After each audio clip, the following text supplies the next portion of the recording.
ஹalleluya praise God hallelujah கர்த்தருடைய பரிசுத்த நாமத்துக்கு மகிமை உண்டாவதாக. ஆண்டவரும் இரட்சகருமாகிய இயேசுவின் நாமத்தினாலே உங்களை வாழ்த்துகிறேன். மீண்டுமாக கர்த்தருடைய வார்த்தையை உங்களோடு பேசுவதற்கு தேவன் பாராட்டின கிருபைக்காக நான் கர்த்தருக்கு நன்றி செலுத்துகிறேன். பரிசுத்த தேவன் தாமே அவர் வார்த்தையின் மூலமாய் நம்மோடு பேசுவாராக. இந்த நாளிலே ஜெப சிந்தையோட கண்களை அடைப்போம். பரிசுத்தமும் இரக்கமும் கிருபை இந்த நல்ல பிதாவே, நீர் என்ன பேச வேண்டும் என்று விரும்புகிறீர் அது பேசும். இந்த வார்த்தைகளை கேட்க நாங்கள் ஆவலாய் வந்திருக்கிறோம். இந்த வசனம் ஒன்றொன்றும் ஆண்டவரே விலையேற பெற்ற வார்த்தை, எங்களை பலப்படுத்தும் வார்த்தைக்காய் நன்றி. கிருபை நிறைந்த வார்த்தைக்கு நன்றி. நீ பேசும், நாங்கள் கேட்கிறோம்.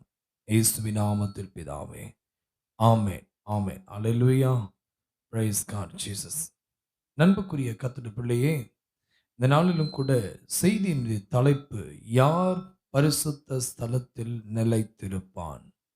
இந்த நாளிலே செய்தியினுடைய தலைப்பு, யார் பரிசுத்த ஸ்தலத்தில் நிலைத்திருப்பான். எடுத்து வாசிக்க கேட்போம். சங்கீதங்களின் புஸ்தகம் 24ஆம் அதிகாரம் 3ஆம் வசனம் 4ஆம் வசனம். சங்கீதம் 24 3 4. யார் கர்த்தருடைய பர்வதத்தில் ஏறுவான்? யார் கர்த்தருடைய பர்வதத்தில் ஏறுவான்? யார் அவருடைய பரிசுத்த ஸ்தலத்தில் நிலைத்திருப்பான்? யார் பரிசுத்த ஸ்தலத்தில் நிலைத்திருப்பான்?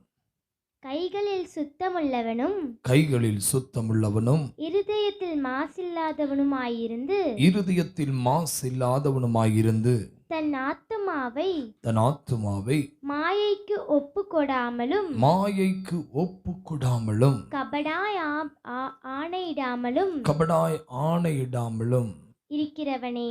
இருக்கிறவனே. அல்லேலூயா. கர்த்தருடைய பரிசுத்த நாமத்துக்கு மகிமை உண்டாவதாக.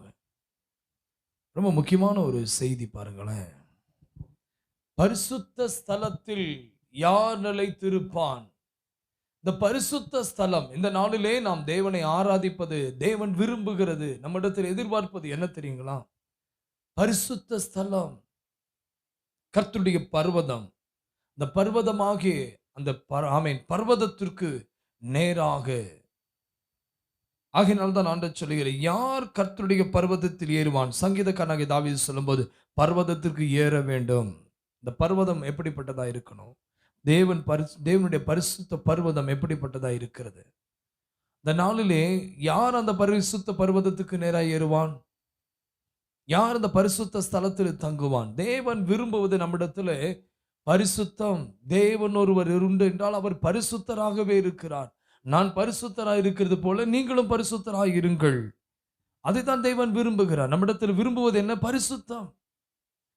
தேவாதி தேவன் படைத்த போது, மனிதனை படைப்பதற்கு முன்பாக, வானத்தையும் பூமியும் படைப்பதற்கு முன்பாக, வானமும் பூமியும், ஆமேன் ஆமேன், ஆதியாகமத்தின் புஸ்தகம் 1ஆம் அதிகாரத்தின் 1ஆம் வசனத்தில் பார்க்கும் பொழுது, ஆதியிலே தேவன் வானத்தையும் பூமியும் சிருஷ்டித்தார். ஆனால் பூமியானது எப்படி இருந்ததாம்? ஒழுங்கின்மையும் வெறுமையுமாயிருந்தது. ஆழத்தின் மேல் இருள் இருந்தது, தேவாவியானவர் ஜலத்தின் மேல் அசைவாடி கொண்டிருந்தார். அன்புக்குரியவர்களே, இந்த 2 வசனங்கள் பல ஆண்டுகளுக்குரியதான வித்தியாசம் அந்த இடத்திலே காணப்படுகிறது. இந்த வசனத்துக்கு நிறைய ஆழமான கருத்துக்கள் உண்டு. அப்படி என்றால் என்ன அர்த்தம்? ஆண்டவர் வானத்தையும் படைத்தார், பூமியை படைத்தார். அந்த வானமானது பூமியானது ஆண்டவர் படைத்த படைப்பு, அது பரிசுத்தமாக இருக்க வேண்டிய பட்டணம், பரிசுத்தமாக இருக்க வேண்டிய பூமி, அது எப்படி இருக்குன்னு சொல்லி ஆண்டவர் சொல்றாரு. ஒழுங்கின்மை, ஒழுங்கின்மை, அந்த ஒழுங்கின்மையா இருக்கிறது என்று சொல்லி நாம் வேதத்தில் வாசிக்கிறோம். இன்றைக்கு இந்த சத்தியத்தை கேட்கும் பொழுது நீங்கள் உணர்ந்து கொள்ளுங்கள், ஒழுங்கின்மையான வானம், ஒழுங்கின்மையான பூமி. எப்படி தேவன் படைத்தது? ஆதியிலே தேவன் வானத்தை படைத்த பொழுது அது ஒழுங்கின்மையாயிருக்க காரணம் என்ன? தேவன் தூதர்களை படைத்தார். தேவ தூதர்களை படைத்தது எதற்காக? தேவன் தூதர்களை படைத்தது மனிதன் தேவனை தூதர்கள் ஆராதிக்க வேண்டும் என்பதற்கு. அதற்குத்தான் ஆண்டவர் தலைமையாக லூசிஃபரை வைத்திருந்தார். ஆனால் அந்த லூசிஃபரை, தேவனை ஆராதிக்க வேண்டியதான அந்த லூசிஃபரை என்ன செய்தான்? தேவனை காட்டிலும் தன்னை உயர்த்தப்பட்டவனாக தன்னை காண்பித்ததினாலே அவனுக்குள் வந்த பெருமை, கர்த்தர் அவனை கீழே தள்ளினார். அதன் பிறகு ஆண்டவர் வானத்தையும் பூமியும் சிருஷ்டித்தாராம். அந்த சிருஷ்டித்த அந்த பூமியானது மனிதனை படைப்பதற்கு முன்பாக அது ஒழுங்கின்மையாயிருந்தது. ஆகையினால்தான் அந்த பழைய ஏற்பாட்டு பழைய பூமி வானமும் எப்படி இருந்ததா, தேவன் படைத்த பூமியானது அது ஒழுங்கின்மையாய் போனது நிமித்தமாய் ஆழத்தில் இருள் இருந்தது. பூமியானது ஒழுங்கின்மையா இருந்ததுனால ஆழத்தில் இருள் இருந்தது. ஆவியானவர் ஜலத்தின் மேல் அசைவாடினாராம். யோசிச்சு பாருங்களேன். அதன் பிறகுதான் ஆண்டவர் வானத்தையும் பூமியும் படைக்கிறார். வெளிச்சம் உண்டாக கடவுது என்றார், வெளிச்சம் உண்டாயிற்று. தேவன் வெளிச்சத்தையும் இருளையும் வெவ்வேறாக பிரித்தார். இது நல்லதென்று கண்டார். இப்படியாக முதலாம் நாள் ஆயிற்று என்று சொல்லி ஒவ்வொன்றாய் அவர் படைப்பை குறித்து வேதம் சொல்லுகிறது. ஆனால் தேவன் ஏதேனை படைப்பதற்கு முன்பாக ஆதியாகமத்திலே பார்க்கும் பொழுது புதிய சிருஷ்டியாகிய வானத்தையும் பூமியும் படைத்து, அவர் வானத்தையும் பூமியும் படைத்த பொழுது ஒரு புதிய சிருஷ்டி, அந்த புதிய பூமி புதிய வானத்திலே அவர் என்ன செய்தார்? சகலவற்றையும், சூரியனை சந்திரனை எல்லாம் படைத்தார். பழைய பூமியை பற்றி நமக்கு தெரியாது. ஆனா ஒன்றே ஒன்று, அது ஒழுங்கின்மையா இருக்கு காரணம். தேவனே அந்த இடத்துல வெளிச்சமாயிருந்த இடத்துல, தேவனே மகிமையா இருந்த இடத்துல, பரிசுத்தமாய் எங்கு பார்த்தாலும் பூமி முழுவதும் பரிசுத்தம், வானம் முழுவதும் தேவனுடைய மகிமை, பரலோகமாகவே இருந்தது இந்த பூமி. அப்படிப்பட்ட ஒரு படைப்பை படைத்த பொழுது இந்த பூமியிலே எங்கே பாவம் வந்தது? மனுஷன் அல்ல, லூசிபர் கீழே விழுந்த உடனே அவன் என்ன ஆயிடுச்சுங்க? அவன் பிசாசாய் மாறினான், சாத்தானாய் மாறினான். அதன் பிறகு ஆண்டவர் என்ன செய்தார்? மனுஷனை உண்டாக்குவதற்காக ஆண்டவர் வானத்தையும் பூமி படைத்தவர் ஏதேனை தோட்டத்தை உண்டாக்கினார். ஏதேன் தோட்டத்தில் மண்ணை உண்டாக்கின மண்ணு பரிசுத்தமாக இருந்தது. அந்த மண்ணை எடுத்து பரிசுத்தப்படுத்தின தேவன் அந்த மண்ணான மனுஷனை உருவாக்குவதற்கு பரிசுத்தனாகிய தேவன் தம்முடைய சாயலிலே மனுஷனை படைத்தார், அழகாய் படைத்தார். அந்த படைத்த படைப்பு ஸ்தோத்திரம், அவனுக்குள்ளே ஆதாமை வைத்திருந்தார். ஆனால் அருமையான தேவ பிள்ளையை, இன்றைக்கு இந்த வசனத்தை கேட்டுக்கொண்டிருக்க நீங்கள் நிறைய புரிந்து கொள்ளுங்க. அவர் பரிசுத்தர். யார் அந்த பர்வதத்துக்கு நேராக ஏறுவான்? யார் அந்த இடத்திலே ஆண்டவருடைய பரிசுத்தத்துக்கு ஈடாக பைபிள் சொல்லுகிறது. சங்கீதக்காரனாகிய தாவீது ஆண்டவருடைய வசனத்தை இப்படியாய் சொல்லுகிறான், பரிசுத்த ஸ்தலத்தில் நிலைத்திருப்பான். அந்த பரிசுத்த ஸ்தலத்தில் நிலைத்திருக்க வேண்டும். இந்த பரிசுத்த ஸ்தலம் மகா பெரிய பரிசுத்த ஸ்தலம். ஏனென்றால் பர்வதம் என்று சொல்லி பார்க்கும் பொழுது நம்முடைய வாழ்க்கையிலே இந்த பூமியும் அது நிறைவும் கர்த்தருடையவைகள். பரிசுத்தமான இடத்தை கர்த்தர் தாமே பரலோகத்துக்கு கொண்டு செல்வதற்கு தான் இந்த ரட்சிப்பை கொடுத்திருக்கிறார். அந்த பரிசுத்தமான இடத்துக்கு செல்ல வேண்டும். ஆகையினால் தான் யார் கர்த்தருடைய பர்வதத்தில் ஏறுவான்? இந்த பர்வதம் என்பதை பார்க்கும் பொழுது நம்முடைய வேதத்தை நாம் திருப்பிக் கொள்ளலாம். யாத்திராகமத்தின் புஸ்தகம் 3ஆம் அதிகாரத்தை திருப்பிக் கொள்ளலாம். யாத்திராகம புஸ்தகம் 3ஆம் அதிகாரம் 1ஆம் வசனத்திலிருந்து 5ஆம் வசனம் வரைக்கும் பார்க்கும் பொழுது, மோசே மீதியான் தேசத்து ஆசாரியனாயிருந்த தன் மாமனாகிய எத்திரேவின் ஆடுகளை மேய்த்து வந்தான். அவன் ஆடுகளை வனாந்திரத்தின் பின்புறத்திலே ஓட்டி தேவ பர்வதமாகிய ஒரே மட்டும் வந்தான். அன்பு கர்த்தருடைய பிள்ளையே, மோசே மீதியான் தேசத்து ஆசாரியனாக இருந்த தன் மாமனாகிய எத்திரோவின் ஆடுகளை அவன் மேய்த்து வந்தான்.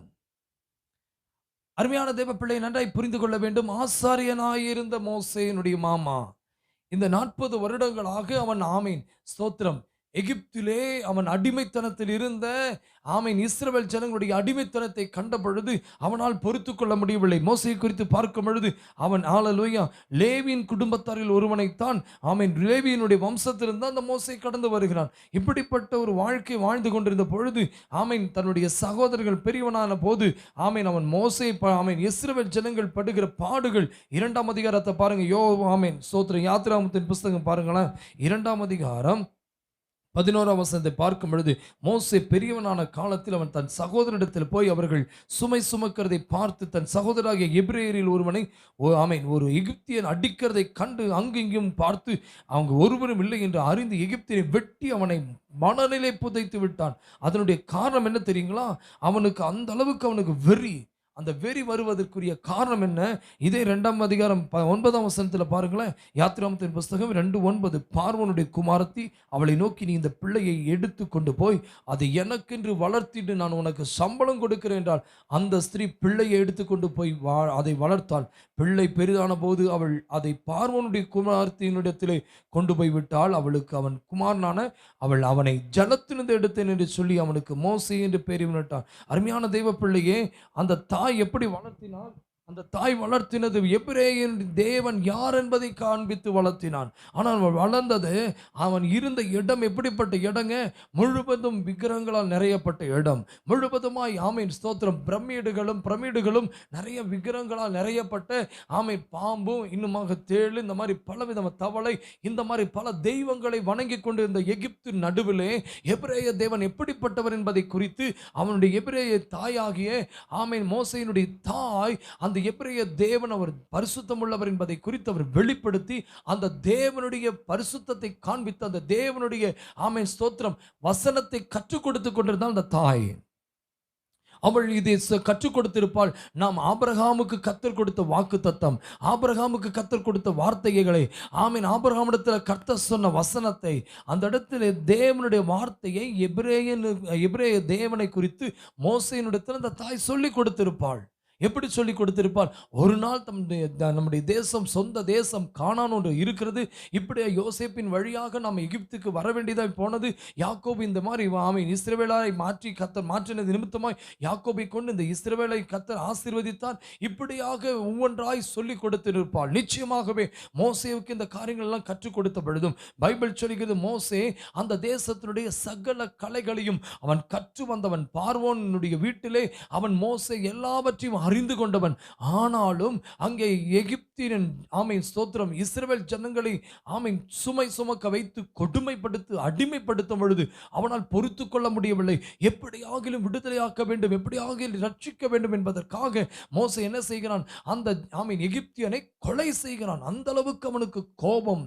என் அன்புக்குரிய கர்த்தருடைய பிள்ளை, இந்த செய்தியை கேட்டுக்கொண்டிருக்க நீங்கள், இந்த சத்தியம் உங்களுடைய வாழ்க்கையில பெரிய காரியங்கள் செய்யட்டும். ஆனால் மோசேயோ, என் வேதம் சொல்லுகிறது, அவன் ஆமீன் வளர்ந்து வந்த போது, அவன் விசுவாசத்தில் வளர்ந்து வந்த போது, எபிரேயருக்கு ஆமீன் எபிரேயருக்கு எழுதிய நிருபத்திலே நாம் பார்க்கும் பொழுது, எபிரேயருக்கு எழுதிய நிருபம் ஆமென் ஸ்தோத்திரம். பாருங்க, அந்த மோசேயை குறித்து நம்முடைய ஆண்டவர் என்ன எழுதி வைத்திருக்கிற மோசேயினுடைய சரித்திரத்தை பார்க்கும் பொழுது, அந்த 11ஆம் அதிகாரம் 24ஆம் வசனத்தை பார்க்கும் பொழுது பாருங்க, 23 வாசிக்கும் போது, மோசே பிறந்த போது அவனுடைய தாய் தகப்பன்மார் அவனை அழகுள்ள பிள்ளை என்று கண்டு, நன்றாய் கவனிக்கணும், மோசே அவங்க அப்பா அம்மா எப்படி ஒளித்து வைத்தார்களாம்?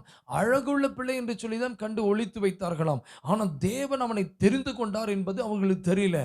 ஆனாலும் விசுவாசத்தினாலே ராஜாவுடைய கட்டளைக்கு பயப்படாமல் அவனை 3 மாதம் ஒளித்து வைத்தார்கள். ஒளித்து வைத்த பிறகு விசுவாசத்தினால மோசே தான் பெரியவனான போது பார்வோனுடைய குமாரத்தின் மகன் என்னப்படுவதை வெறுத்தானாம். ஒரு மனுஷன் விசுவாசத்தில் வளருவான் என்றால் அவன் பார்வான் என்றால் உலகத்தினுடைய அதிபதி, அந்த உலகத்தின் மனிதனுடைய அந்த அவனுடைய பிள்ளை என்று சொல்வதை வெறுத்தானாம். அன்புக்குரியவர்களே, ஆகையினால அனித்தியமான பாவ சந்தோஷங்களை அனுபவிப்பதை பார்க்கலும் தேவனுடைய ஜனங்களோடு அவன் எதை தெரிந்து கொண்டானாம்? துன்பங்களை தெரிந்து கொண்டானாம். தேவனுடைய ஜனத்தோடு அவன் துன்பத்தை தெரிந்து கொண்டானாம். இனி வரும் பலன் மேல் நோக்கமாக இருந்தான். எப்பேற்பட்ட மோசையாய் இருக்கிறான் பாருங்க. மோசையினுடைய சரித்திரத்தை கொஞ்சம் நம்ம திருப்பி பார்க்கும் பொழுது நமக்கு தெரிந்த சம்பவம் தான், இருந்தாலும் நம்ம கொஞ்சம் ஆழமாக தியானித்து பார்ப்போமே. அப்படியாக எகிப்திலுள்ள பொக்கிஷங்களிலும் கிறிஸ்துவின் நிமித்தம் ஒரு நிந்தையை அதிக பாக்கியம் என்று எண்ணினான்.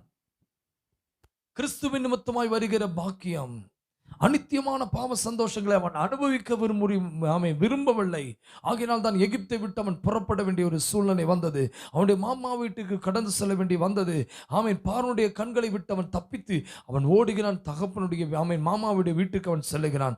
அந்த மாமாவுடைய வீட்டுக்கு சென்ற பொழுதுதான் அவன் அப்படியே மாமாவுடைய ஆடுகளை அவன் மேய்த்து கொண்டிருக்கிறான். மாமாவுடைய ஆடுகளை மேய்த்து கொண்டிருக்கும் பொழுது ஆமீன் ஸ்தோத்திரம், ஒரு நாள் இப்படியாய் அவன் மேய்த்து கொண்டிருக்கிறதான வேளையிலே மோசேயினுடைய சரித்திரத்தை பார்க்கும் பொழுது யாத்ராமத்தின் புஸ்தகம் 3ஆம் அதிகாரம் 1ஆம் வசனத்தில் அவன் ஆடுகளை வனாந்தரத்தின் பின்புறத்திலே ஓட்டி தேவ பர்வதமாகிய ஓரேப் மட்டும் வந்தான். கரங்களை விட்டு ராமன் சொல்லுங்களேன்.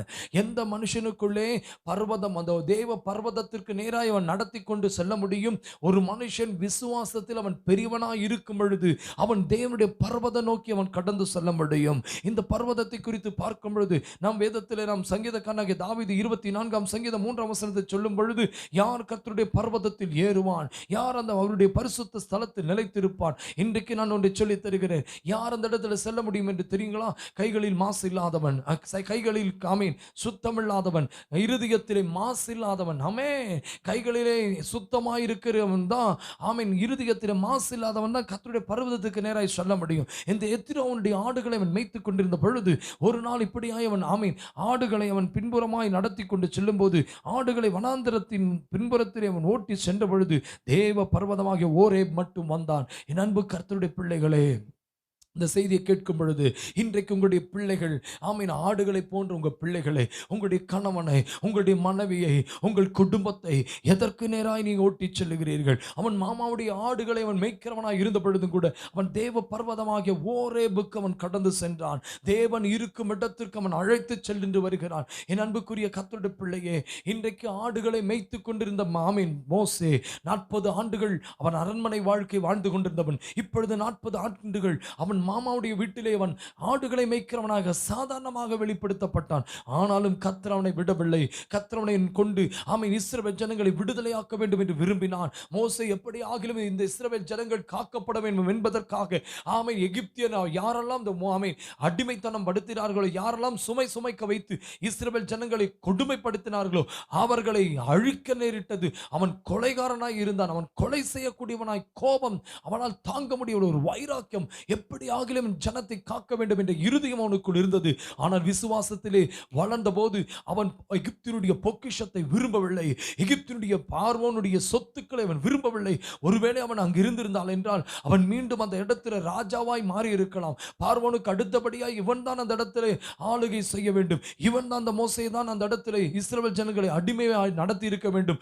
ஆனால் என்றைக்கு அவன் தாய் இந்த பால் கொடுக்கும் பொழுதே அந்த தாய் கற்றுக் கொடுத்தால் இஸ்ரவேல் ஜனங்களை பற்றி அவன் சொல்லிக் கொடுத்தான்.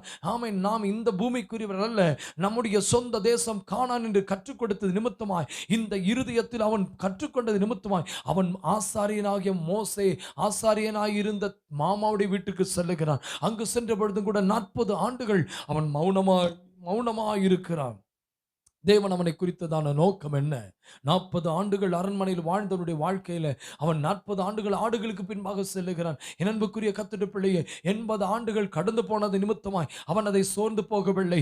இன்றைக்கு இந்த செய்தியை கேட்டுக்கொண்டு கருமையான தெய்வ பிள்ளையை, காலங்கள் கடந்து போகலாம், நேரம் ஆமென் கடந்து போகலாம். ஆமென். யார் அந்த பர்வதத்துக்கு நேராய் ஏறுவான்? இன்றைக்கு மோசே கர்த்தருடைய பர்வதத்துக்கு நேராய் கடந்து செல்கிறான். இந்த பர்வதம் என்றால் என்ன? தேவன் தங்கும் இடம். அந்த தங்கும் இடத்திலே அந்த ஓரேபு ஆமென் பர்வதத்துக்கு நேராய் கடந்து ஆமென் நடந்து செல்லும் பொழுது நடந்தது என்ன?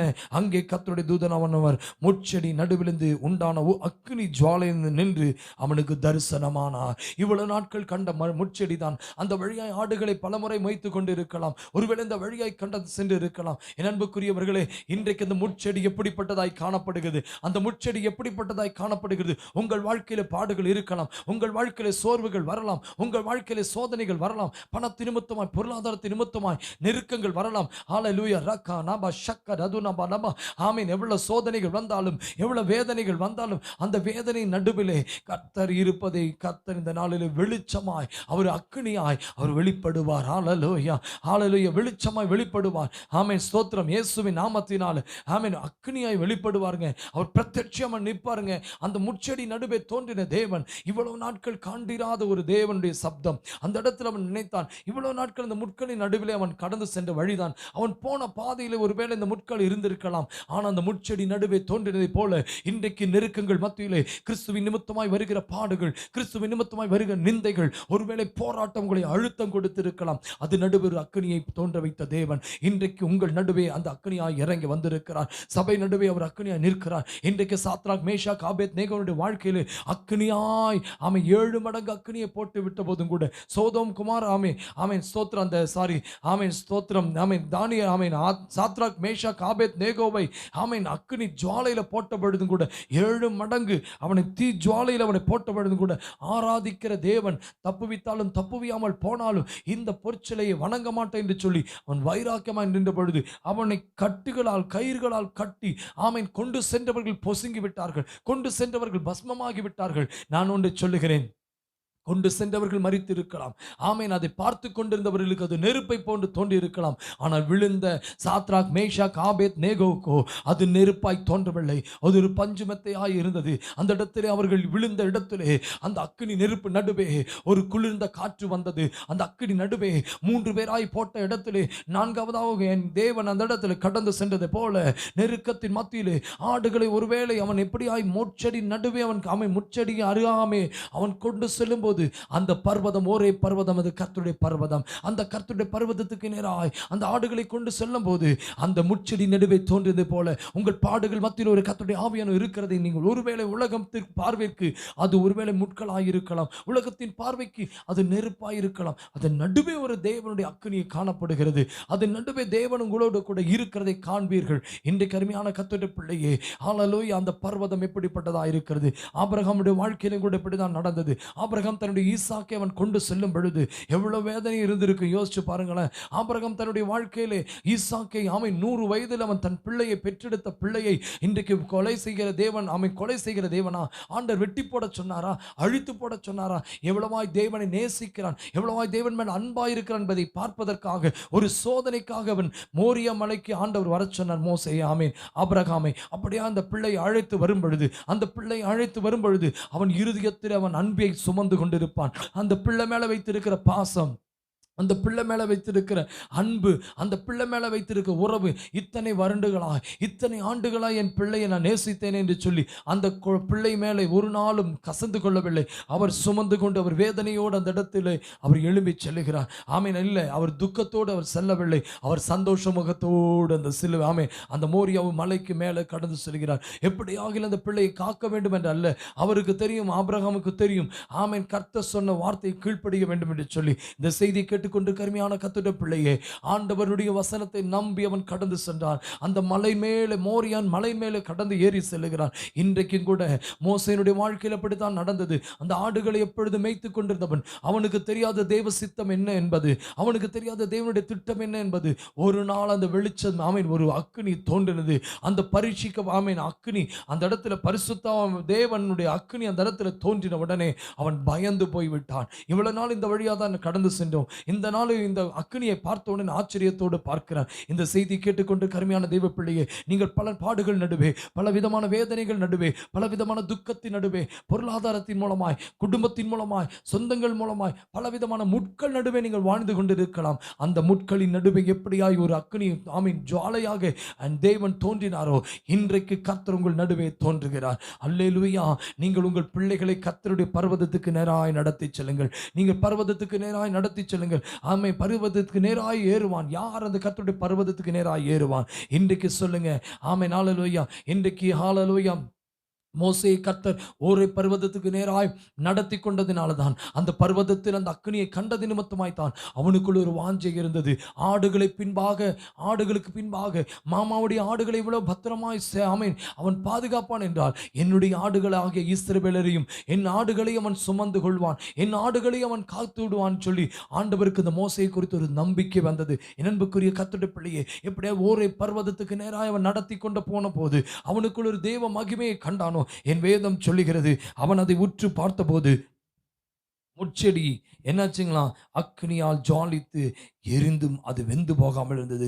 அப்பொழுது மோசே அதை கிட்டே போய், வெந்து போகாது இருக்கிறது என்ன அற்புத காட்சி என்று பார்க்க செல்லும் போது அவன் பார்க்கும்படி கிட்ட வருகிறதை கண்டு கர்த்தர் கண்டார். முட்செடி நடுவிலிருந்து தேவன் அவனோடு கூட பேசினார். மோசே மோசே என்று அவனோடு பேசினார். இதோ அடியேன் என்கிறான். அன்புக்குரிய கர்த்தருடைய பிள்ளையே, இப்படிப்பட்ட தேவன், ஹல்லேலூயா, அவன் பார்க்கிற இடத்திலே, ஆமென், எப்படியாவது தேவனை பார்க்க வேண்டும், இது என்ன குரல் கேட்கிறது என்று ஆச்சரியத்தோடு பார்க்கும் பொழுது அவன் தேவனோடு தேவன் அவனோடு பேசுகிறார். இதுதான் முதல் முறை.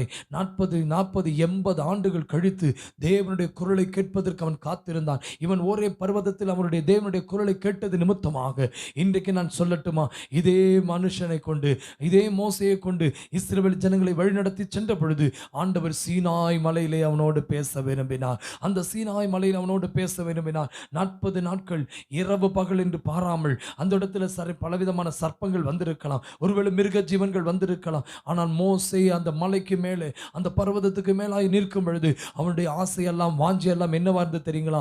எப்படியாகிலும் தேவனை பார்க்க வேண்டும், அவருடைய முகத்தை பார்க்க வேண்டும் என்று சொல்லி. ஏனென்றால் அவன் ஓரேபிலே அவன் அக்கினி ஜுவாலையை கண்டவன், அவன் பர்வதத்துக்கு நேராக ஏறினவன். இப்பொழுது சீனாய் மலைக்கு நேராக கடந்து செல்கிறான். அவனுக்கு தேவனை பார்க்க வேண்டும் என்று 40 நாட்கள் அவனோடு கர்த்தர் பேசும்படியே இறங்கி வந்த பொழுது ஆண்டவர் அவனை பார்த்து கேட்டார், உனக்கு என்ன வேண்டும் மோசே? ஆண்டவர், உங்களை பார்க்க வேண்டும். என்னை பார்க்க முடியாதுப்பா, என்னுடைய பின்புறத்தை நீ வேணா பார்த்துக்கொள், இந்த கண்மலை நடுவில் அவன் நின்றுகொள். நான் பின்பாக என் முகத்தை பார்த்தால் என் முகத்தை பார்க்கிறவர்கள் அவன் செத்து போய் விடுவார்கள் என்று ஆண்டவர் சொல்லுகிறார். ஆனால் அவனால் பார்க்க முடியவில்லை. அவன் கண்மலையினுடைய விடுப்பில் அவன் ஒளிந்து கொண்டிருந்த போது உண்மையாய் சொல்லுகிறேன் அன்புக்குரியவர்களே, ஆமென், தேவன் பின்புறத்தை கண்டான். தேவனுடைய பின்புறத்தை கண்ட பொழுது அவனுடைய முகம் பிரகாசமாக இருந்தது. தேவனுடைய முகத்தை பார்த்து ஆமென், அவன் பின்புகத்தை பார்த்ததே அவன் மகிமையாய் வெளிப்பட்டான். அவனுக்கு அந்த பிரசன்னத்தை அவன் கண்டான். ஏனென்றால் ஏற்கனவே அவனுடைய ஜுவாலையை கண்டவன் இப்பொழுது அவனுடைய பின்பக்கம் இருக்கிறதான அந்த மகிமையை கண்ட பொழுது அவனுக்குள் ஒரு சந்தோஷம். அந்த சந்தோஷத்தோடு அவன் இறங்கி இஸ்ரவேல் ஜனங்களை வந்து காண வருகிறான். என் அன்புக்குரிய கர்த்தருடைய பிள்ளையே, இன்றைக்கு நான் ஒன்று சொல்லட்டுமா?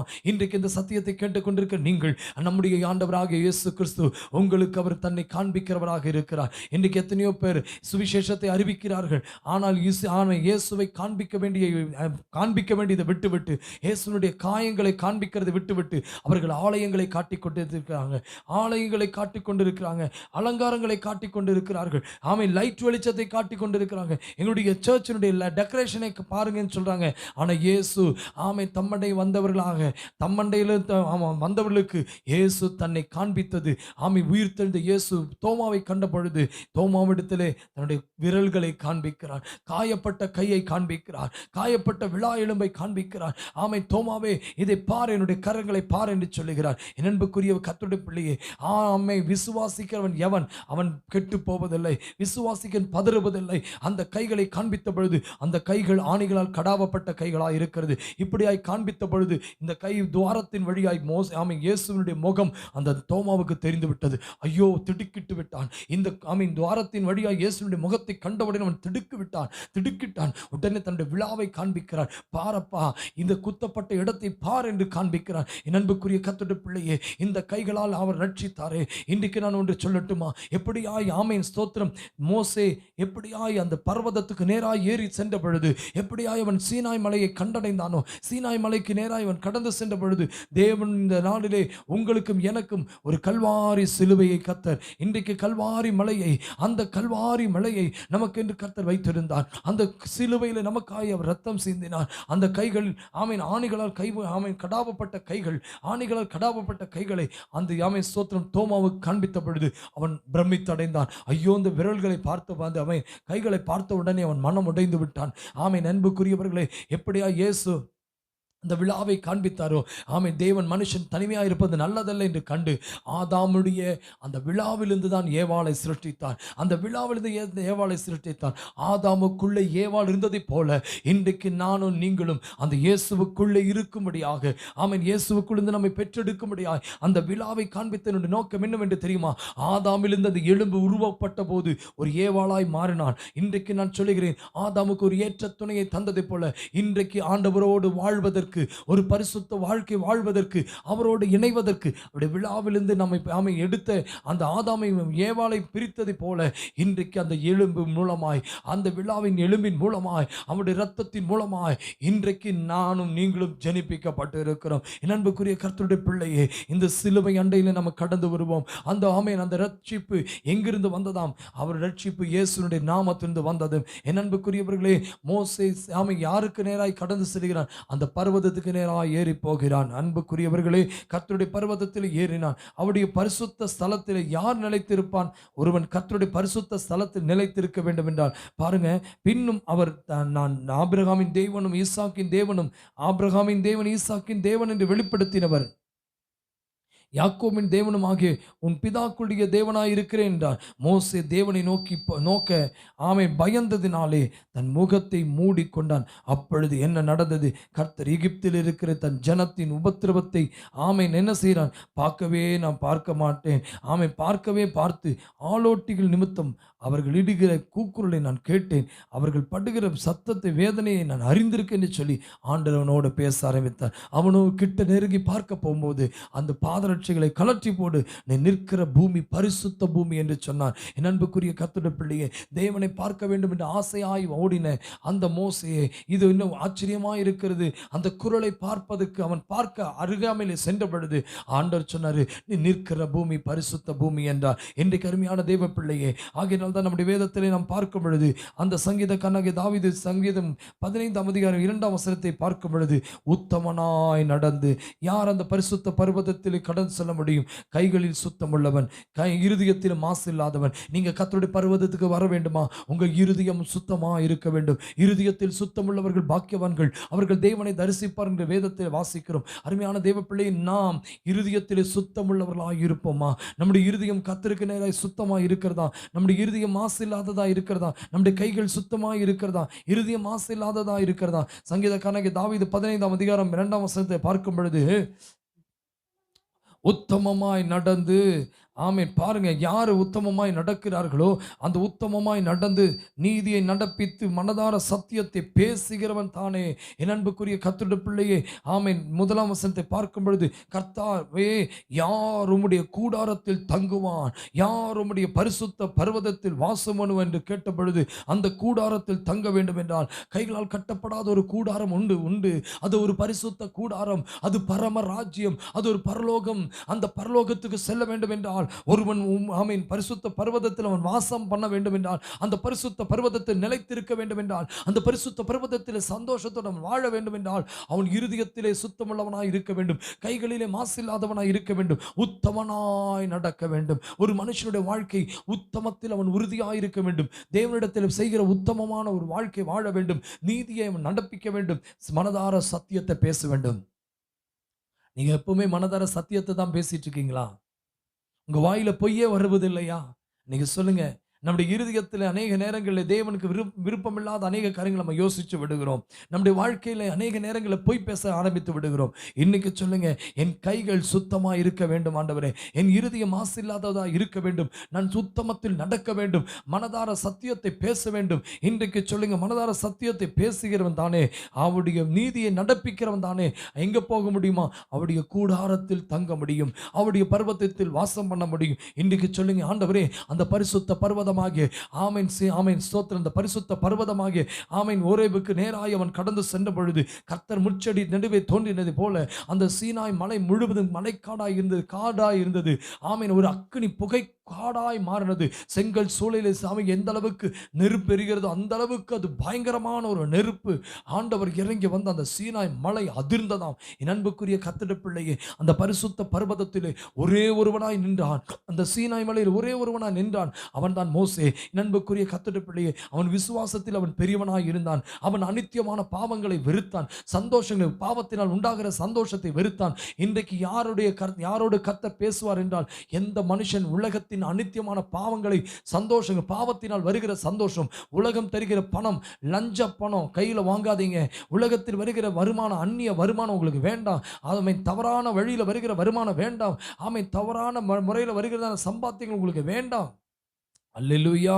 ஒருவேளை மனுஷன் பார்வைக்கு மறைக்கலாம், நீங்க பொருளை திருடலாம், பொருளாதாரத்தில் நீங்க செழிப்பதற்காக உங்களுடைய கணக்கு தவறாய் உங்கள் கைகளில் எழுதலாம். ஆனால் இன்றைக்கு இந்த சத்தியத்தை கேட்டுக்கொண்டிருக்கும் பொழுது, நாம் கர்த்தருக்கு பரிசுத்த பர்வதத்துக்கு தங்க வேண்டும் என்றால், அந்த பரிசுத்த பர்வதத்துக்கு வாசமாக இருக்க வேண்டும், அந்த பரிசுத்த பர்வதத்தில் நிலைத்திருக்க வேண்டும் என்றால், இன்றைக்கு பரிசுத்த ஸ்தலத்தில் யார் நிலைத்திருக்கிறீர்கள்? இன்றைக்கு பரிசுத்த ஸ்தலத்தில் நிலைத்திருக்க வேண்டும் என்றால் நீதியை நடப்பிக்க வேண்டும், உத்தமனாய் வாழ வேண்டும். அந்த உத்தமனாய் நடக்கிறவனுடைய வாழ்க்கையிலே என் வேதம் சங்கீதம் ஏசாயா தீர்க்கதரிசன புஸ்தகம் 26ஆம் அதிகாரத்திலே 2ஆம் வசனத்திலே இப்படி ஏசாயா 26:2 வேதம் எப்படியா சொல்லுகிறது? ஆண்டவர் என்ன சொல்றார் பாருங்களேன். சத்தியத்தை கைக்கொண்டு சத்தியத்தை கை கொண்டு வருகிற நீதியுள்ள ஜாதி உள்ளே பிரவேசிப்பதற்காய் வாசல்களை திறவுங்கள். என் அன்புக்குரிய கர்த்தருடைய பிள்ளையே, இந்த வசனத்தை கேட்டுக்கொண்டு இருக்கும் பொழுது நீங்களும் நானும் எதை கை கொள்ளுகிறோம்? சத்தியத்தை கை கொள்ளுகிறோமா? மனதார சத்தியத்தை நம்ம பேசுகிறோமா? உண்மையை சொல்லுங்க. நம்ம கர்த்தருடைய பைபிளை வாசிக்கிறோம் நம்ம தானே. இந்த பைபிள் சத்தியம் என்பது நமக்கு தெரியும். ஆனால் அநேக நேரங்கள் இந்த சத்தியத்தை கை கொள்ளாமல் போய் விடுகிறோம். உலகத்திற்கு ஒத்த வேஷம் தரித்து விடுகிறோம். உலகத்தில் ஒருவேளை பொய் பேசுவார்கள் என்றால், உலகத்தில் தேவன் விரும்பாத காரியங்கள் இருக்கும் என்றால் அதற்கு நாம் துணை போய் விடுகிறோம். இன்றைக்கு பைபிள் சொல்லுகிறது, இந்த வேத சத்தியத்தை யாரெல்லாம் கை கொள்ளுகிறார்களோ அவர்கள் அவன் நீதியுள்ள ஜாதி. இன்றைக்கு உங்கள் ஜாதி ஒருவேளை தாழ்ந்ததாக இருக்கலாம், உயர்ந்ததாக இருக்கலாம், யாரும் கனப்படுத்த முடியாத ஒரு ஜாதியாக இருக்கலாம், கனப்படுத்தக்கூடிய ஜாதியாக இருக்கலாம். ஆண்டவர் அப்படிப்பட்டவர்களை அழைக்கல. உங்களை என்னையும் ஒரு நீதியுள்ள ஜாதியாக தேவன் அழைத்து இருக்கிறார். ஆமென். நீதியுள்ள ஜாதிகளே, ஜாதி உள்ளே பிரவேசிப்பதற்காக வாசல்களை திறவுங்கள் என்று வேதம் சொல்லுகிறது. சத்தியத்தை கை கொண்டு வருகிற ஜாதியாய், சத்தியத்தை கை கொண்டு நீதியுள்ள ஜாதியாய் கர்த்தர் மாற்ற வல்லவராய் இருக்கிறார். என் அன்புக்குரியவர்களே, உத்தமத்தை ஆமென் சத்தியத்தின்படி கை கொண்டு இன்றைக்கு சொல்லுங்க, கடைசி நாட்கள் சத்தியத்தை விட்டு விலகுகிற ஒரு காலத்தில் வந்திருக்கிறோம். சத்தியத்தை கை கொள்ளாத ஒரு காலத்தில் வந்திருக்கிறோம். கட்டுக்கதைகளுக்கு செவிசாய்க்கிற ஒரு காலத்துக்கு வந்திருக்கிறோம். பொய் பேசுகிற ஜனங்கள், அற்புதங்களை பொய்யாய் நம்புகிற ஜனங்கள், தீர்க்க தரிசனம் கள்ள தீர்க்க தரிசனம் நம்புகிற உலகம், இன்னைக்கு பணம் பொருள் என்று சொல்லி ஓடிக்கொண்டிருக்க உலகம், இன்னைக்கு ஆலயங்கள் கட்டடங்களை தேடிக்கொண்டிருக்க உலகம். இன்னைக்கு நான் சொல்லுகிறேன், இன்னைக்கு லாக்டவுன் ஓபன் பண்ணிட்டாங்க, இன்னைக்கு சர்ச்சு திறந்துட்டாங்க.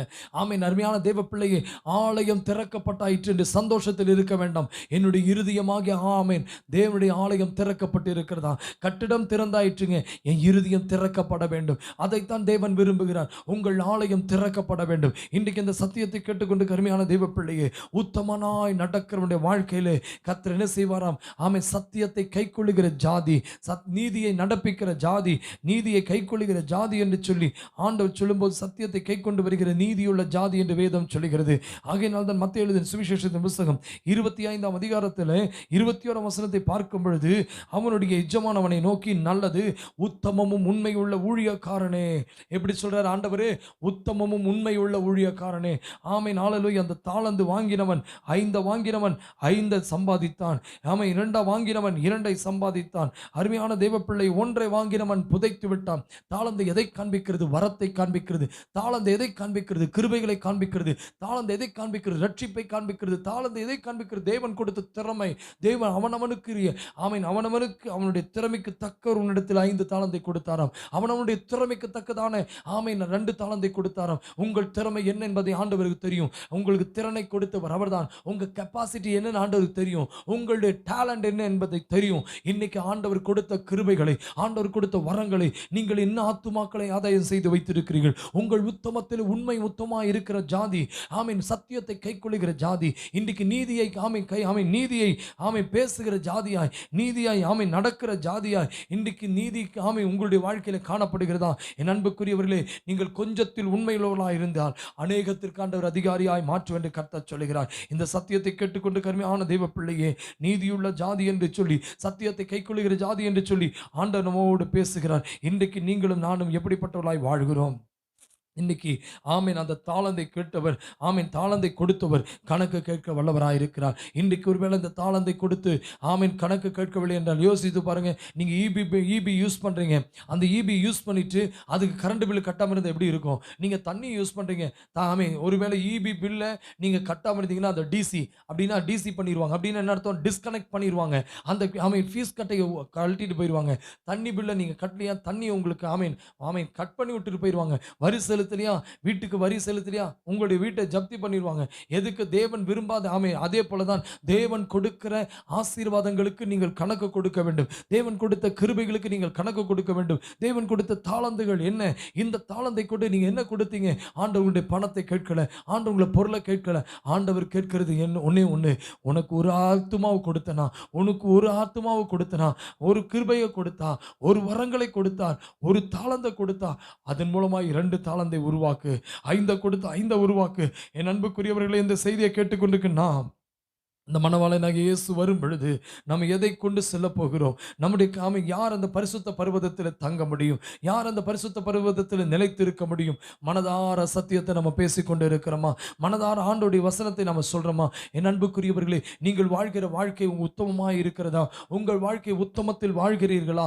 உங்களுடைய பர்வதம் யார் பரிசுத்த பர்வதத்திலே நிலைத்திருப்பான் என்று கேட்கும் பொழுது இன்றைக்கு சொல்லுங்க, ஆண்டவரே நான் நிற்கிற பூமி அது பரிசுத்தமாய் மாற்று ஆண்டவரே. ஆமென். மோசே கர்த்தருடைய பார்த்ததினாலே அவன் நின்று கொண்டிருந்த இடத்தை அது பரிசுத்த பூமியாய் கர்த்தர் மாற்றினார். நான் விசுவாசிக்கிறேன், கர்த்தருடைய பர்வதத்துக்கு நேராய் ஏறுவதற்கு அந்த ஓரேபு அந்த ஓரேபு ஆடுகளை இந்த ஓரேபுக்கு வழியாய் அவன் நடத்தி சென்றதை போல இன்றைக்கு உங்கள் பிள்ளைகளை கர்த்தரின் வழியாய் நடத்துங்க. உங்கள் குடும்பத்தை கர்த்தரின் வழியாய் நடத்துங்க. நான் விசுவாசிக்கிறேன், ஒரு நாள் வரும் முட்செடி நடுவே தோன்றினதை போல கர்த்தர் உங்கள் நடுவே தோன்றுவார். அந்த முட்செடியை போல நிறைய காயங்கள் பாருங்களேன், உடம்பெல்லாம் காயம். அந்த முட்செடி நடுவே ஒரு மகிமை இறங்கி வந்ததைப் போல இயேசுனுடைய சிலுவை பாடுகளை நினைத்து பாருங்கள். அவர் காயப்பட்டது உண்மைதான், அவர் முட்களால் அவர் முட்களிடம் சூட்டப்பட்டது உண்மைதான், சிலுவையில் அடிக்கப்பட்ட பொழுது ஆணிகள் கடாவப்பட்ட பொழுது ரத்தம் பீரிட்டு வந்தது, உடம்பெல்லாம் காயங்கள். அவருடைய கால்களில் அடிக்கப்படும் பொழுது அவருடைய உடம்பெல்லாம் காயங்கள், அப்படியே ரத்தம் பீரிட்டு வந்த பொழுது அந்த சிலுவை மரத்தில் அவர் நின்று கொண்டிருந்த பொழுது அந்த இயேசுனுடைய ரத்தமானது இன்றைக்கு நான் ஒன்றை சொல்லுகிறேன், எப்படியாய் ஒரு பர்வதத்துக்கு நேராய் இந்த ஆடுகளை கொண்டு நடத்தி சென்றானோ அதே போல கல்வாரி மலைக்கு நேராக, கல்வாரியில தொங்கின இயேசுவுக்கு நேராக அந்த முட்செடி நடுவே தோன்றினதை போல இன்றைக்கு அந்த முட்களின் நடுவே அந்த வேதனைப்பட்ட அந்த இடத்திலே துக்கத்தோடு துயரத்தோடு இருக்கிற அந்த இயேசுனுடைய சரீரத்திலே அவர் அந்த துக்கத்தை அவர் சந்தோஷமாக ஏற்றுக்கொண்டார். இன்றைக்கு அந்த செய்தியை கேட்டுக்கொண்டு கருமையான தெய்வ பிள்ளையே, இன்றைக்கு அந்த பாடுகளின் மத்தியிலே பரமனாகிய இயேசு கிறிஸ்து உங்கள் துக்கத்தின் மத்தியிலே இன்னைக்கு பொதுவாக பாருங்க, தாய்மார்கிட்ட கேட்டு பாருங்களேன், உடல்நல சரியில்லாமல் இருக்கும்போது பிள்ளைகளுக்காக அவ்வளோ இரக்கம் பாராட்டுவாங்க. எனக்கு ஒரு நபரை தெரியும், ஆமாம், நம்முடைய விசுவாச சகோதரன், அவர் இப்படிப்பட்டவராக இருந்தாருங்க. அவர் சின்ன பிள்ளையாக இருக்கும், அவங்க குழந்தை இப்படி நம்ம யாரும் செய்யக்கூடாது. ஒரு சகோதரன் சொன்ன சாட்சி பாருங்களேன், அந்த பிள்ளைக்கு காய்ச்சல் வந்துருச்சுன்னா எனக்கு அந்த காய்ச்சல் வந்தால் பரவாயில்லைன்னு சொல்லி பக்கத்தில் படுத்துக்குவாராம். அந்த பிள்ளை நல்லா அந்த பிள்ளை அந்த காய்ச்சல் அந்த பிரதருக்கு வந்துருமா. என் அன்புக்குரிய கர்த்தருடைய பிள்ளையே, இன்றைக்கு உங்களுடைய பாவங்களை என்னுடைய பாவங்களை சிலுவையிலே நீங்களும் நானும் மரிக்க வேண்டிய இடத்திலே, நீங்களும் நான் அடிக்கப்பட வேண்டிய இடத்திலே அவர் நமக்காகப்பட்ட கஷ்டங்கள். மோசே எப்படியாய் இந்த முட்செடி நடுவே அவர் தோன்றின இந்த அக்கினியை பார்த்து ஆச்சரியத்தோடு அவர் கால்களில் அணிந்திருந்த பாதரட்சியை கலட்டி போட்டாரோ, இன்றைக்கு உலகத்தில் உள்ளவைகள் எல்லாவற்றையும் விட்டுவிட்டு உலகத்தின் எல்லாவற்றையும் விட்டுவிட்டு அந்த முட்செடி நடுவே தோன்றின அந்த மகிமையை பார்ப்பதற்கு அவன் ஆச்சரியத்தோடு பார்த்ததை போல இன்றைக்கு பாடுகள் மத்தியிலே பரமனாகிய இயேசு கிறிஸ்துவை, அந்த சிலுவையில் நமக்காய் தொங்கின இயேசுவை நாம் பார்க்கும் பொழுது இந்த உலகத்திலே உத்தமமாய் வாழ்வோமே, அவருக்காய் உத்தமமாய் வாழ்வோம். மனைவி எப்படி தன் கணவனுக்கு உத்தமமாய் வாழ்கிறாளோ, தன் பிள்ளைகள் எப்படி பெற்றோருக்கு உத்தமமாய் வாழ்கிறார்களோ, ஒரு வேலைக்காரன் தன் எஜமானனுக்கு எப்படியே உத்தமமாய் நடக்கிறானோ, இன்றைக்கு நீங்களும் நானும் நம்முடைய ஆண்டவராக இயேசுவுக்கு உத்தமமாய் வாழும்போது நீதியை நீதியுள்ள ஜாதி என்று சொல்லி வேதம் சொல்லுகிறது. சத்தியத்தை கை கொள்ளுகிற ஜாதி. ஒருவேளை சத்தியத்தை கை கொண்டு வராமல் இருப்பீர்கள் என்றால் இன்றைக்கு பொய்யுக்காக வாழ்ந்து கொண்டு இருப்பீர்களா? இன்னைக்கு சொல்லுங்க, ஆண்டவரே அந்த பரிசுத்த பர்வதத்துக்கு வர வேண்டும் என்றால் என் கைகளை சுத்தமாக்கும். உங்கள் கைகள் சுத்தமாகட்டும், உங்கள் இருதயம் ஆசில்லாதவர்களாக இருக்கட்டும். அந்த பர்வதத்தில் தங்க வேண்டும். இந்த பூமிக்குரிய கூடாரம் ஒரு நாள் அழிந்து போய்விடும். கைகளால் கட்டப்படாத ஒரு கூடாரத்துக்கு தங்க வேண்டும் என்றால் இன்றைக்கு சொல்லுகிறேன், இந்த கூடாரம் ஒரு நாள் அழிந்து போய்விடும். இந்த கூடாரம் காணாமல் போய்விடும். இந்த கூடாரம் நிலைத்திருக்க முடியாதுங்க. அந்த கூடாரத்திலே யார் அந்த கூடாரத்திற்கு போய் தங்குவான்? தேவன் உண்டாக்கி வைத்திருக்க ஒரு கூடாரம் ஒன்று உண்டு. அந்த கூடாரம் இந்த கூடாரத்தை விட்டால் அந்த கூடாரத்தில் கடந்து செல்ல வேண்டும். இந்த சத்தியத்தை கேட்கும் பொழுது உத்தமமான வாழ்க்கையை நீங்கள் வாழ வேண்டும். தேவனுடைய சத்தியத்தை கை கொள்ளுகிறவர்களாய் வாழ வேண்டும். நீதியை நடப்பிக்கிற மக்களாய் மாற வேண்டும். இன்றைக்கு இந்த செய்தியை கேட்கும் பொழுது சொல்லுங்க, ஆண்டவரே நான் யார் அந்த பர்வதத்திற்கு நேராய் ஏறுவான், யார் அந்த பரிசுத்த ஸ்தலத்தில் நிலைத்திருப்பான் என்றால் இன்றைக்கு நான் சொல்லுகிறேன், உங்கள் கைகள் சுத்தமாக இருக்கிறதா? உங்கள் கைகள் பாவம் செய்வதற்கு எத்தனையோ கையெழுத்துக்களை போட்டிருக்கு. இந்த கையினால் எத்தனையோ பாவங்கள் செஞ்சிருக்கீங்க. இன்னைக்கு உங்கள் கைகளை காண்பீங்க. இயேசு தன் கைகளை காண்பித்த பொழுது, அந்த கட்டாவப்பட்ட கரத்தை காண்பித்த பொழுது அந்த இயேசுடைய முகம் துவாரத்தில் தெரிந்தது போல இன்றைக்கு சொல்லுங்க, ஆண்டவரே இந்த கை சுத்தமான கையா இருக்கட்டும். இன்றைக்கு மனுஷன் போய் இந்த கையை அஞ்ஞானம் பார்க்க கொண்டு செல்கிறான். இந்த கையை கொண்டு போய் ஜோசியம் பார்க்க சொல்லுகிறான். இந்த கையை கொண்டு போய் தேவனுக்கு விரோதமான பாவங்கள் செய்வதற்கு சென்று விடுகிறான். உத்தமமா உத்தமமாய் நடக்கிற மார்க்கத்தான உத்தமமாய் நடக்கிற வாழ்க்கையிலே அவர் உண்மையும் உத்தமுள்ள ஊழியக்காரனே, நீ கொஞ்சத்தில் உண்மையாயிருந்தாய், ஆகையினால் நீ அநேகத்திற்கு அதிகாரியாய் மாற்றுவேன் என்று கர்த்தர் சொன்னாரே.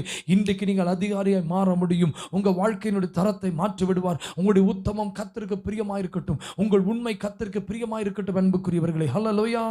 ஆகையினால்தான் பரிசுத்த பவுல் இப்படி அப்போஸ்தலர் நடபடிகளிலே 20ஆம் அதிகாரம் 24 வசனத்தில் அவர் சொல்லும் பொழுது, அப்போஸ்தலர் நடபடிகள் 20ஆம் அதிகாரம் 24வது வசனத்தில் அவர் சொல்றார் பாருங்களேன், ஆகிலும் அவைகளில் ஒன்றையும் குறித்து நான் கவலைப்படேன். அப்படின்னு என்ன அர்த்தம்? அந்த பூமிக்குரிய கவலைகள் அந்த பவுலுக்கு இல்லை.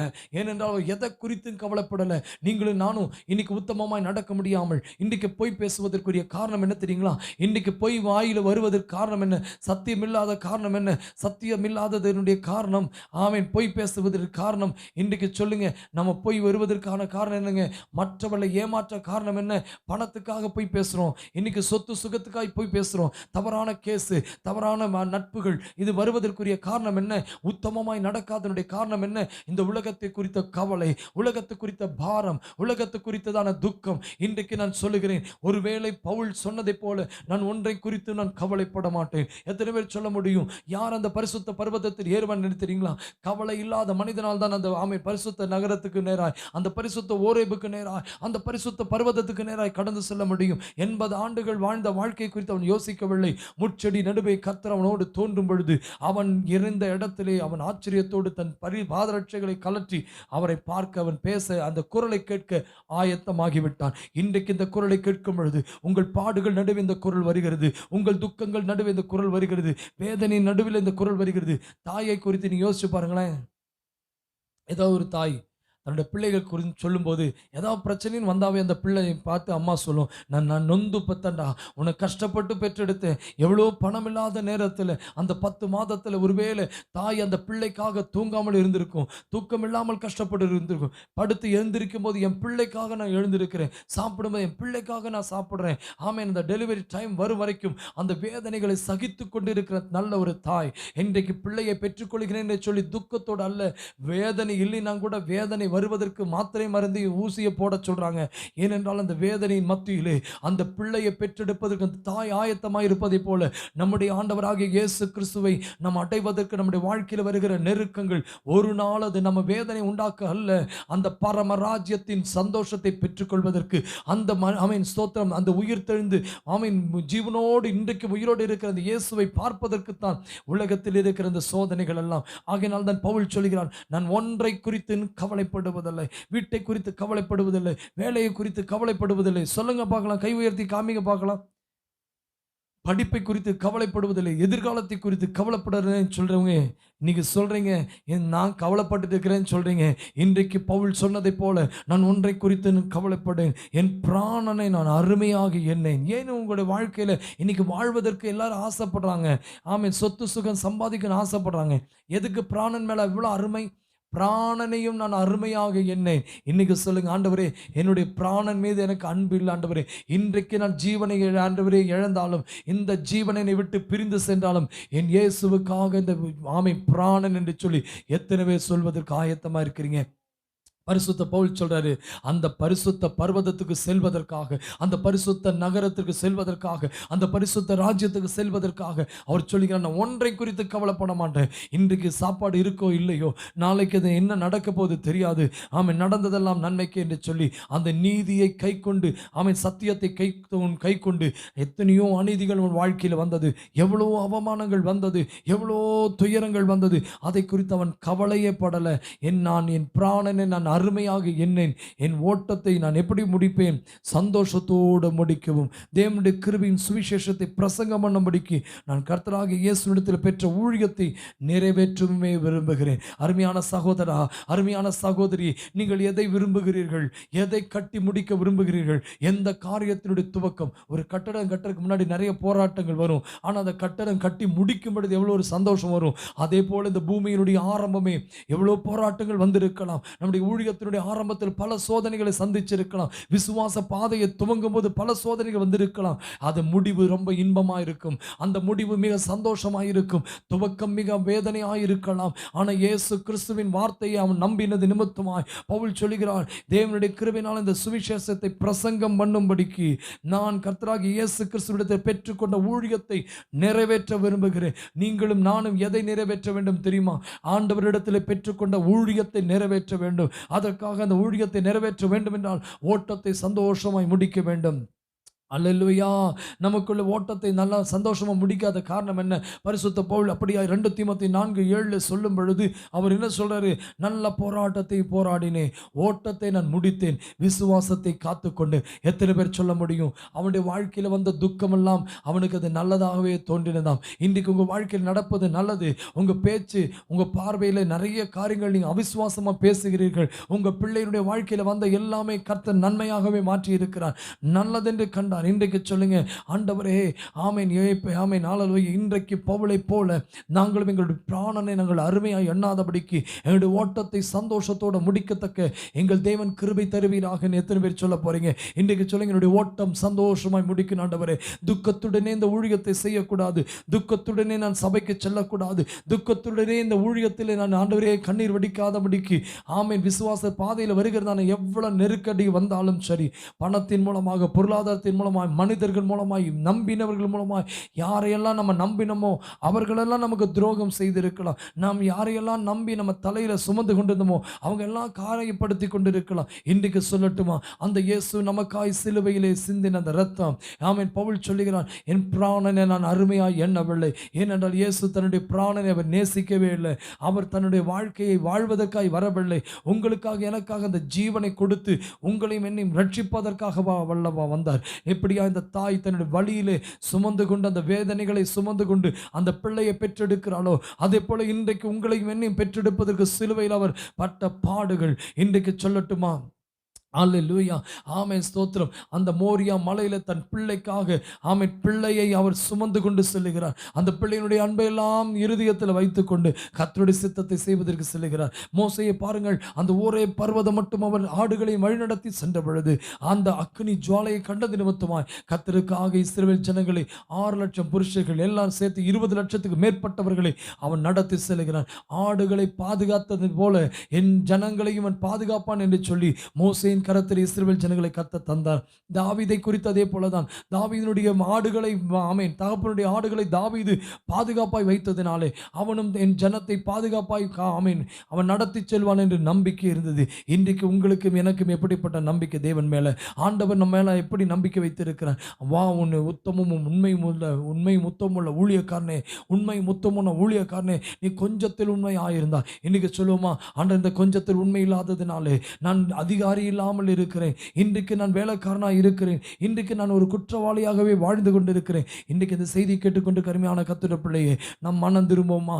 நம்மை ஆமென் அற்பமாய் எண்ணுகிற இந்த உலகம், அற்பமாய் பார்க்கிற உலகம், நம்முடைய ஆமென் ஒன்றை குறித்து நான் கவலைப்படாதபடிக்கு, எதை குறித்து நாம் கவலைப்படாதபடிக்கு இன்றைக்கு சொல்லுங்க, என்னுடைய வாழ்க்கையை சந்தோஷத்தோடு முடிக்க போகிறேன், என்னுடைய ஓட்டத்தை நான் சந்தோஷத்தோடு முடிக்க போகிறேன், எனக்கு முன்பாக இருக்கிற கிரீடத்தை நான் பெற்றுக்கொள்ள வேண்டும், ஆகையினால் நான் நல்ல போராட்டமாக இது எண்ணுகிறேன். இன்னைக்கு சொல்லுங்க, இயேசு நமக்காக கல்வாரி சிலுவையில் நமக்காய் சிந்தின ரத்தம், இன்றைக்கு நமக்காய் அவர் பட்ட பாடுகளை நினைத்து பார்ப்போம். இன்றைக்கு கல்வாரி சிலுவையில் தொங்கின அந்த ரத்தத்தை விசுவாசித்துக் கொண்டு இருக்கும் பொழுது எப்படி ஆமென் மோசே ஒரே பர்வதத்திலே அந்த அக்கினியை கண்டானோ, அவன் சீனாய் பர்வதம் நேராய் அவன் கடந்து சென்றான். இன்றைக்கு அதே போல இன்றைக்கு கல்வாரி சிலுவைக்கு நேராய் அந்த மலைக்கு நேராய் இயேசு வாழ்ந்த அந்த ரத்தம் சிந்தின அந்த இடத்துல தன் ஜீவனை விட்டு அந்த இயேசுவை கண்ட நமக்கு ஒரு சியோன் உண்டு, ஒரு சியோன் உண்டு. அந்த சியோன் ராஜ்யத்திலே, சியோனிலே இருக்கிற தேவன், அந்த சியோனில் வாசமாய் இருக்கிற தேவனை சந்திப்பதற்கு நாம் ஆயத்தமாயிருப்போம். இன்றைக்கு சொல்லுவோமா, ஆண்டவரே நான் என்னை குறித்து நான் அருமையாய் எண்ணல, ஆண்டவரே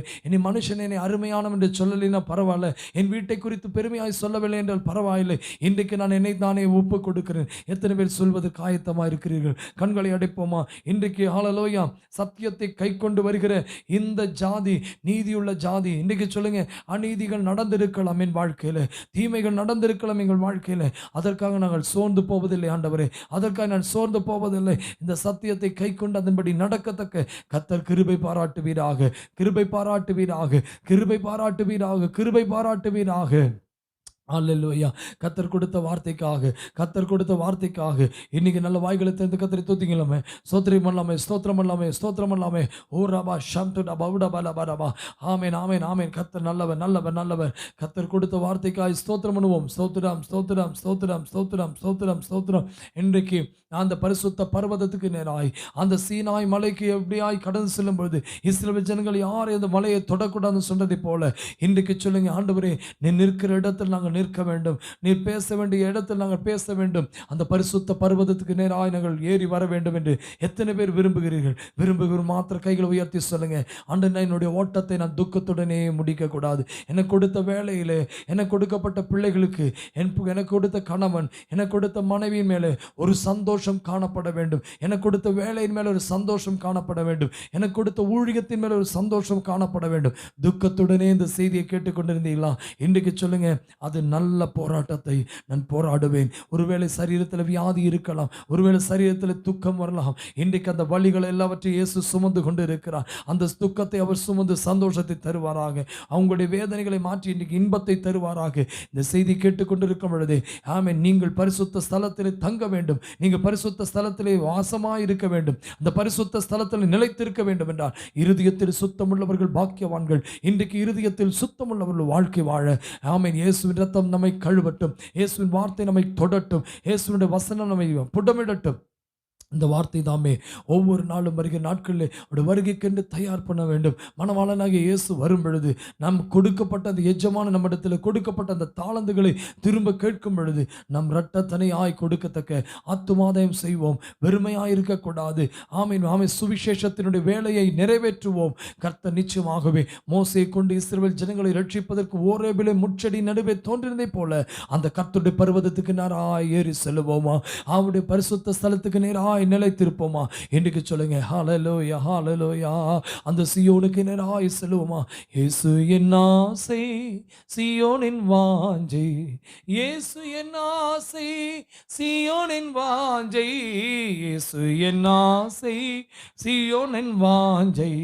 பின்னோக்கி நான், பின்னோக்கி நான், பின்னோக்கி நான், ஆமென். இயேசு என் ஆசை, சீயோனின் வாஞ்சை, இயேசு என் ஆசை, சீயோனின் வாஞ்சை, இயேசு என் ஆசை, சீயோனின் வாஞ்சை. No turning back, no turning back, no turning back, no turning back. சிலுவை என் முன்னே, உலகம் என் பின்னே, இயேசு என் முன்னே, உலகம் என் பின்னே, இயேசு என் முன்னே, உலகம் என் பின்னே. பின்னோக்கி நான், பின்னோக்கி நான், பின்னோக்கி நான், ஆமென். சிநேகிதர் தள்ளினும் பின்பற்றுவேன் உம்மை, சிநேகிதர் தள்ளினும் பின்பற்றுவேன் உம்மை, சிநேகிதர் தள்ளினும் பின்பற்றுவேன் உம்மை. பின்னோக்கி நான், பின்னோக்கி நான், பின்னோக்கி நான், பின்னோக்கி நான். இயேசுவின் பின்னே போகத் துணிந்தேன். ஆமென். இயேசுவின் பின்னே போகத் துணிந்தே, இயேசுவின் பின்னே போகத் துணிந்தே. பின்னோக்கி நான், பின்னோக்கி நான், பின்னோக்கி நான். இந்த வார்த்தையின்படி ஒவ்வொருவருடைய பிள்ளைகளுடைய வாழ்க்கையிலும் ஆண்டவரே ஆசீர்வதிக்க போகிறார். ஆண்டவரே வந்து ஆசீர்வதிக்க போகிறார். மோசே இப்படியா இந்த பர்வதத்துக்கு நேராய் கடந்து சென்ற பொழுது முட்செடி நடுவே தோன்றியதை போல யார் அந்த பரிசுத்த பர்வதத்தில் நிலைத்திருப்பான்? யார் அந்த பரிசுத்த பர்வதத்துக்கு கடந்து வருவான்? இன்றைக்கு சொல்லுங்க, ஆண்டவரே கைகளில் மாசு இல்லாதவன் என்று சொன்னீர். ஆண்டவரே எங்கள் கைகளை சுத்தம் பண்ண ஆண்டவரே, எங்கள் இருதயத்தை மாசு இல்லாதவனாய் மாற்றும். என் கை சுத்தமாக இருக்கும் ஆண்டவரே. ஆமென். வீணான இச்சைகளை என்னுடைய இருதயத்தில் சிந்திக்க கூடாது. தேவன் விரும்பாத பாவங்கள் என்னுடைய இருதயத்தில் வரக்கூடாது என்று எத்தனை பேர் சொல்ல போகிறீர்கள்? மிக ஒப்பு கொடுப்போமா? நம்முடைய பிராணன் மேல் அதிகமாய் நேசிப்பதினால்தான் நம்முடைய அநேக நேரங்களில் தேவ சித்தத்தை விட்டே போய் விடுகிறோம். இன்னைக்கு நம்ம நாமே ஒப்பு கொடுப்போம். இனி இயேசு வரும் பொழுது நாம் கைவிடப்படுவதில்லை. அவருடைய வருகையிலே நாம் காணப்பட வேண்டும். கர்த்தர் தாமே இந்த வார்த்தையின் மூலமா உங்களை ஆஸ்வதிப்பாராக. நாம சின்ன ஜெபம் பண்ணுவோமா? பரலோகத்தின் நல்ல பிதாவே, இந்த வசனத்தை கொண்டு எங்களோடு பேசினீர் ஆண்டவரே. கடந்த நாட்களில் எங்களுடைய வாழ்க்கையில ஆண்டவரே, யார் அந்த பரிசுத்த பர்வதத்துக்கு நேராய் அந்த பர்வதத்துக்கு நேராய் ஏறுவான், யார் அந்த பரிசுத்த ஸ்தலத்தில் நிலைத்திருப்பான் என்று சொன்ன பொழுது, அந்த யார் உம்முடைய கூடாரத்தில் தங்குவான் என்று சொன்னபோது, ஆண்டவர் உத்தமனாய் நடந்து நீதியை நடப்பிக்கிறவனே, மனதார சத்தியத்தை பேசுகிறவன் சொன்னதைப் போல இந்த நாளில் நாங்கள் நீதியை நடப்பிக்கக்கூடிய ஜாதிகளாய் மாற்று ஆண்டவரே. ஆமை உத்தமமாக நடக்கிற வாழ்க்கை வாழ உதவி செய்யுங்க ஆண்டவரே. எங்கள் பிராணனின் மேல் அதிகமாய் நேசிக்காதபடி எங்களுக்காய் பிராணன் விட்ட இயேசுவின் மேல் அதிக அன்பை வைக்க கர்த்தர் காத்திருக்க உதவி செய்யும். என்னுடைய ஓட்டத்தை நாங்கள் துக்கத்துடனே அல்ல, சந்தோஷத்துடன் முடிக்க உதவி செய்யும். இந்த கேட்ட செய்தியை கேட்ட ஒவ்வொரு பிள்ளைகளையும் அபரிவிதமாய் ஆசீர்வதியும். துதிக மகிமையாவுக்கு ஒருவருக்கு செலுத்துகிறோம். இயேசுவின் நாமத்தில் ஜெபங்கள் நல்ல பரமபிதாவே. ஆமென், ஆமென். கர்த்தர் உங்களை ஆசீர்வதிப்பாராக. முட்களின் நடுவே இயேசு எப்படியாக அந்த இரத்தத்தை சிந்தி உங்களை என்னை மீட்டெடுத்தாரோ, நிச்சயமாகவே உலகத்தின் மக்களுடைய பார்வையிலே முட்செடியாய் தோன்றலாம். ஆனால் நம்முடைய பார்வைக்கு ஒரு அக்னி ஜுவாலையை கர்த்தர் எழுப்புவார். இன்றைக்கு இந்த பாடுகள் நடுவே தேவன் பரிசுத்த ஆவியானவர் உங்கள் மத்தியிலே இறங்கி வந்து இந்த நாளில் இடைப்பட்டு இருக்கிறார். நீங்கள் சந்தோஷமா இருங்க. கர்த்தர் மீண்டும் அடுத்த வாரம் சந்திக்கும் வரை கர்த்தருடைய கிருபையின் கரம் உங்களோடு இருப்பதாக. மாரநாத்தா, இயேசு சீக்கிரம் வரப்போகிறார். God bless you. Praise the Lord.